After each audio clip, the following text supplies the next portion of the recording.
Hello students. Today we're going to be modeling division. So let's look at these instructions and see what we have to do. Click the yellow boxes to complete the model. Use the model to solve the equation 39 divided by 3 equals what? So let's take a look at this because it looks kind of familiar to me. It looks like we have a length and we have a width. It looks like it's missing. We don't know our width actually. And they've given us an area of this whole rectangle. That's the green and the orange combined.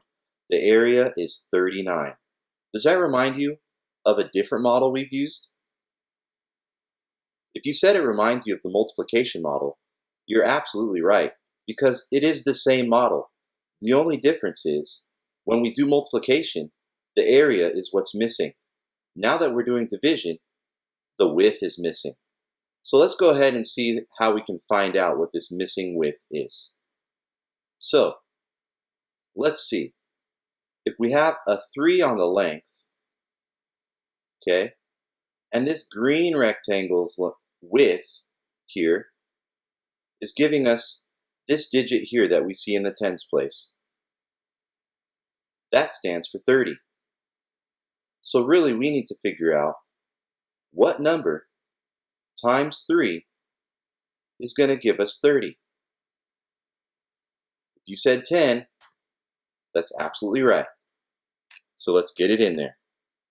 And we know now the width of the green rectangle. So 10 times 3 is indeed 30. So we're going to see what we're going to have left for this orange rectangle. We're going to take that 30 away. And 39 minus 30 is 9. So we're going to follow the trail here and put our 9 into the next area, which is this orange piece that was left. And we still have a missing width. So now the next question is, what number times 3 would give us 9? If you said 3, you're absolutely right. And now we can subtract that 9. Get 0.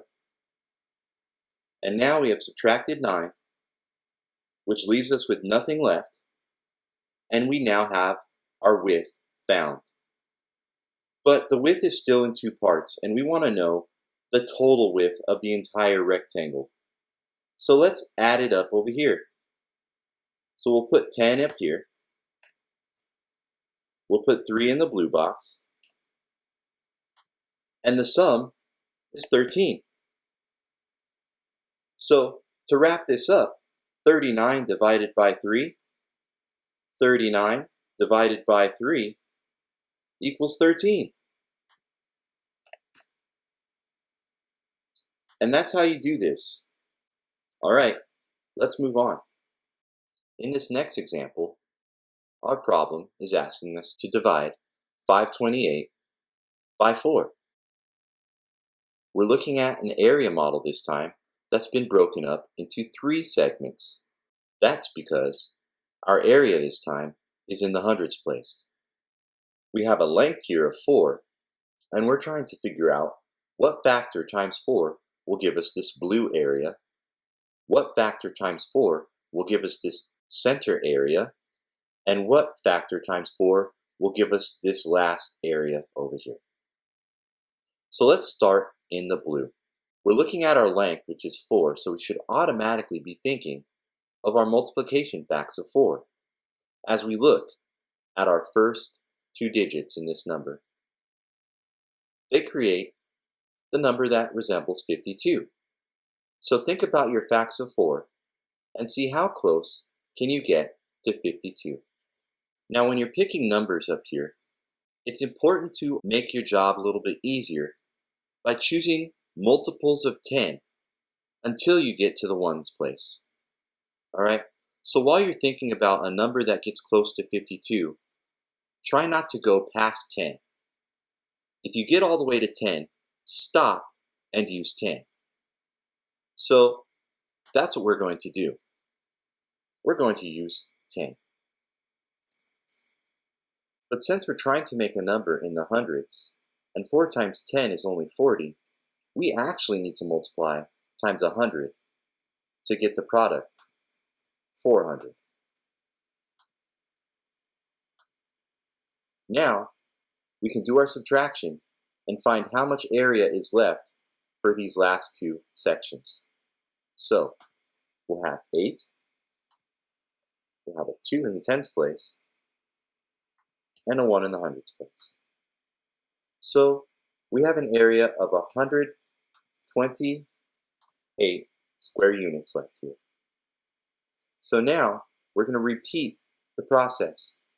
We're looking at the first two digits. And they actually do make a fact of 4, don't they? 4 times 3. And that's right, 4 times 3 is 12. So, we can't use 12 by itself. Once again, this number is in the hundreds. So we need to add a 0 to our 3 so that we end up with 120. All right? Now we can find our difference, which is 8. And that brings us to our very last box. We'll follow our trail here and bring our 8 into the last section. So the area of this last section here is 8 square units. But we need to know what the missing width is in order to find the total width. Okay? So let's repeat the step one last time. What number times 4 equals 8?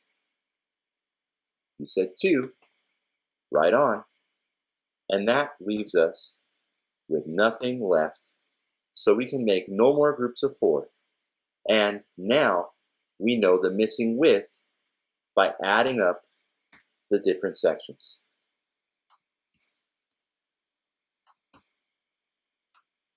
The missing width is 132. And as we went over in the beginning of this lesson, the width in division terms is the quotient. So now we can put in our quotient. 528 divided by 4 equals 132. I hope this process helps you understand what's happening when you're making equal groups of very large numbers. And I hope the model can help you as you move forward on your discovery and your exploration of this division concept. All right, do your best, and I'll catch you next time.